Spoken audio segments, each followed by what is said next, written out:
Our next speaker is new to this conference, though he spoke at R.Gov in 2019. So he's not representing 80 years for this conference, but he's representing the R.Gov conference. That works out. That tracks. And wait, where did it go? Oh, there it is. And he met his spouse in Austin, but it turns out they grew up a half hour apart in Michigan. And similarly, he met his partner in crime for the NLP and R, all the NLP and R work. He met him in Austin, despite that guy being from his mom's hometown in Michigan. So there's a lot of that going on there. Please, everyone, welcome Jon. I need a word. You need a word. Yeah. You need a word. Yes. Well, audience, come up with a word. We're going to shout it like improv. Quick. Cake. Oh, it's not a lie. That was consistent. Oh, All right, let me get the and timer. now I need to find. Okay, I had to find my mouse. Hopefully, this will work. Cake. All right. We'll see if that means anything, depending on how much time I've got at the end. All right. So yeah, I'm Jon Harmon, and I'm going to talk to you about the robot I built to write this talk for me and why I did that. I did that. All right. So I run the data science learning community, which is available at dslc.io. We're a free online community. We do Tidy Tuesday on social media. We have a Slack group for Q&A, and we do book clubs. And we used to be known as the R4DS Online Learning Community, or R4DS. And that's because we started as a book club for that book, but we've never been affiliated with that book. We cover like 50 to 60 different books we've had book clubs for now. We cover R, Python, Julia, JavaScript, and we're probably going to do Rust pretty soon here. And so we just didn't think that name made sense anymore. R4DS, confusing, new name's inviting. And I want to tell everyone about that. But the problem is I don't want to give that same talk over and over about why we changed the name. And moreover, conferences don't want me to do that. They say, hey, Jon, you do NLP stuff. NLP's hot. How about you talk about that? But writing a new talk is hard. You load up Quarto, and you get this blank thing that, to me, it looks more like this. And I just stare at that and can't get anything out. You know, maybe I could tweak the default that loads up, but it's still going to be this empty thing that I need to fill in. And so, it's like, yeah, I've worked with NLP. Maybe I can use NLP to make this easier. Like he said, back in 2019, I gave a talk at, I think it was DCR at the time, now it's R.Gov, about this package RBERT. You know, this conference is highlighting past speakers, so I thought I should bring this up. But that package, don't use that package anymore. There's TidyBERT. We rewrote it with Torch and Tidy models. But you can use the older LLM, you know, from back before LLMs were cool. You can use that with R pretty easily. And I thought, well, okay, maybe I can do something with these new GPT models. But before we do that, I just want to warn you. I think a lot of people here might know these warnings, but just I want to warn you about LLMs. LLMs only pretend to be smart. They're trained on, does this look right? Not on, is this right? Not to belittle any other talks that might happen today or tomorrow about LLMs, but they're not they look true, but they aren't necessarily actually true. Scoring things based on whether it's actually correct is a lot harder to do. You can't hire people for pennies to do that kind of work. You just say, hey, does this look like a good answer? And just to show kind of an example of that, I first saw this on social media and was very sad that the person who should have known better wasn't understanding what it was saying. So if you go to ChatGPT, you tell it, hey, let's play a guessing game. I'm just going to have it pick a number between 1 and 2. And hey, don't tell me what you picked. Let me know when you're ready. And it'll, be ready. It's like I picked a number. Go ahead and guess. And make a guess. And it should either be right or wrong at this point, if it's actually thinking. And so it might say, this is one answer that it could give. You guess one, my number was 2, want to try again. But there's this little refresh button that'll just like regenerate the answer from that point. And if you press that button, oh, hey, I got it. Oh. So it's just simulating an answer. And actually, I faked that on the slides because I thought it was more fun to have the wrong answer first. But then I tried it a bunch more times. It will almost always say you got it with the 1 or 2.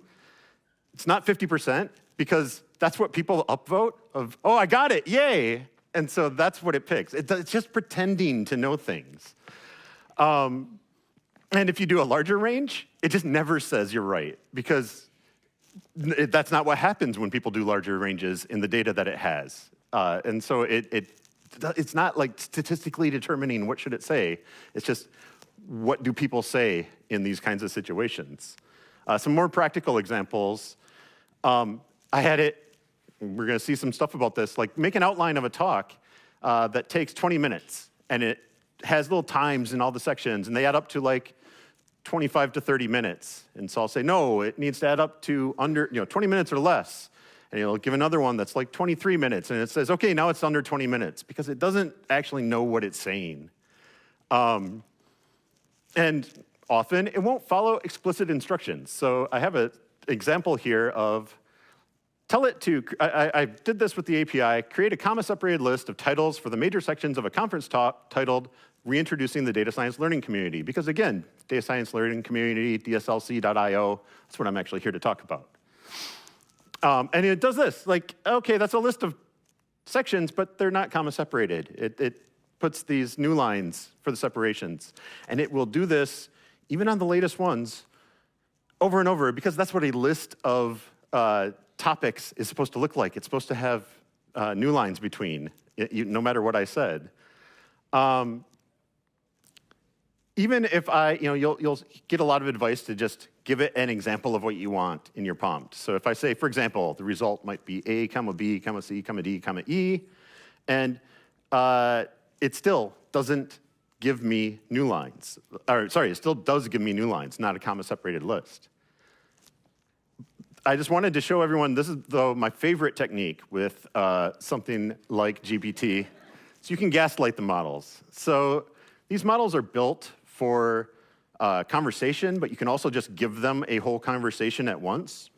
And so I like to do things like, this is my first thing. I say this is what I said. Create a comma-separated list of titles for the major sections of a generic conference talk. And then I tell it that it had previously said A, B, C, D, E. I put that in as the response it had given. And then I say, perfect.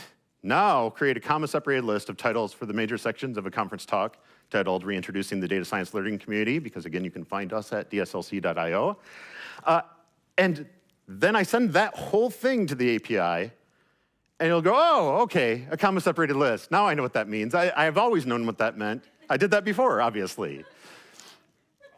This doesn't always work, but I think it's a good tip to know about if you're working with the API, because they just pretend to be smart. They don't know what they're doing.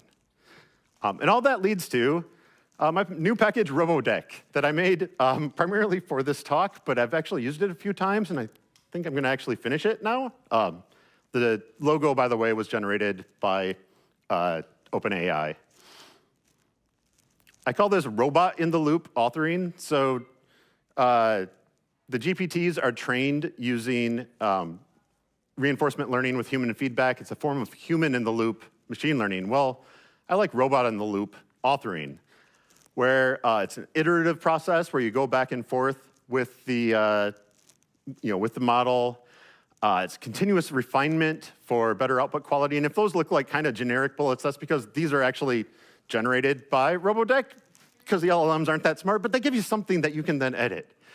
I did change the on-screen organization of this slide, but other than that, this is what robodeck actually generated for this little piece of the talk. To show you how this all works, the way I really recommend using it, now we might see a different way to use it, but one way to use it is you give it like a title of your talk, optionally a description, and then I have it broken down where you can just say, oh, I just want section titles. Let's kind of work on the smallest piece. And I'll tell it how long the talk is. it'll give me this list. And I do want to talk about that we used to be R4DS, and now we're the Data Science Learning Community, and you can find us at dslc.io. And this was for the Shiny conf, so I did want to talk a little bit about Shiny in there, but I didn't like the way they broke down the sections, so maybe I'd edit that. And then, I want to add a little bit about what we actually do. It didn't have a section for that in there. And I'll reword that Shiny one. And all these last ones, that's basically how you can help. And so go through and edit that. So again, I didn't really use much of what it gave me, but it gave me something to edit. And editing is so much easier than writing from scratch. So then I take those, and I can feed those into the next step, which is generate deck outline, gen deck outline. You can give it the title and description, the length, and now we can give it that list of sections. I can also tell it how long to take per section, but I don't show that here. And it will generate this list of slides. And again, I'm not going to go through step by step, but I take that list of slides and say, well, that's close to what I want, but let's change some things around in here, work that out, and send that into GenDeck. Now, what GenDeck will do is, title is the only actual required piece. Everything else, it will autofill. It basically runs those previous steps just without the edits. But if you give it the outline and the titles and everything, it'll use those to generate a deck, like actual quarto slides, or Markdown in general. Looks something like that, which wasn't too bad. I did edit it a small amount.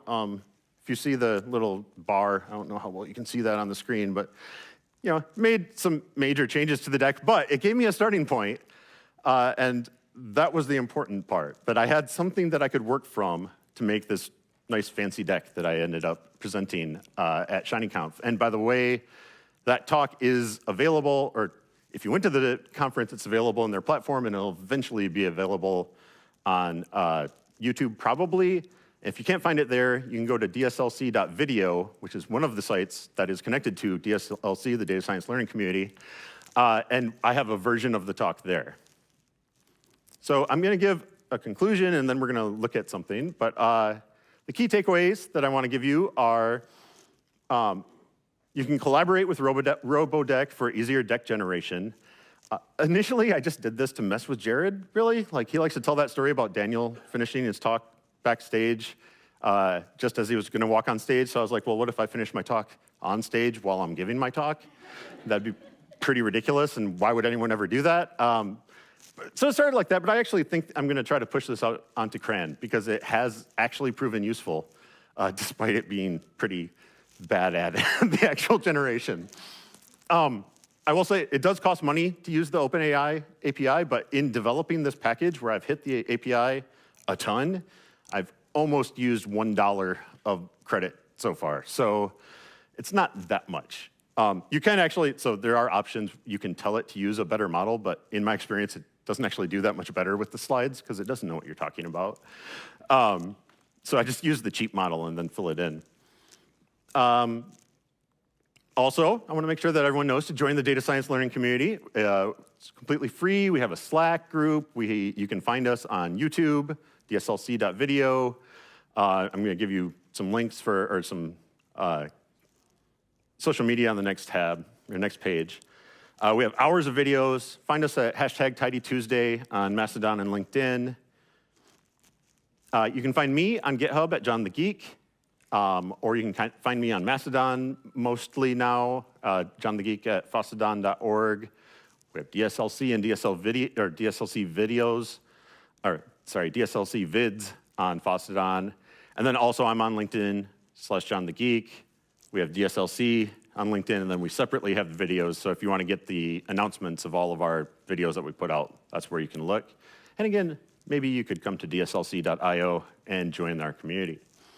All right, so see how this went. Oh, yeah, just one last mention, dslc.io. All right, so in theory, while I was talking, we got a new deck.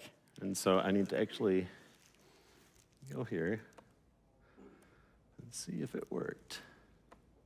Oh, that did not work. So I'll have to look at what the error message was. So I have another one that I generated just before it came out. So the word was butter in my original one, and I have not edited this one at all. Actually, I can't use the remote, I don't think, because actually it might work. Let's see. Yes, all right. So but-r, let's see what this is about. Oh, it gave me times on this one. We'll see if it adds up. So it was developed for butter enthusiasts, of course, obviously, and you can perform advanced butter analytics. And it generated an image of a variety of butter, such as bod and bugn. What are the features of butter? I'm very interested to find out. You can use it for analyzing different types of butter. We can compare salted versus unsalted butter, detailed nutritional analysis, and plots with axes that make even less sense than like new students. More visualization capabilities. We can create butter consumption trends, customize butter-related graphics, and again, yeah, whatever's going on there. And in conclusion, there's a future of butter. I did notice that the times actually worked on this one, so that's kind of impressive. But there will be constant updates and improvements to butter, apparently. And stay tuned for croissant integration. That's coming soon. And I love, it's a little bit overlapping with my the bottom there, but a futuristic image of butter is what was used to generate. So by the way, what it does is it generates the description of the image, and then I pass it back through to take those descriptions that it generated and just generate the image. And so that's what's going on there. That it said, yeah, you should put a futuristic image of butter here. All right. So I will go back to the real one, and I'll have to look at my error log and see why it didn't work. Because that's the first time it hasn't worked, of course, was when I'm here on stage. All right, but I'll leave that up. And that is my talk.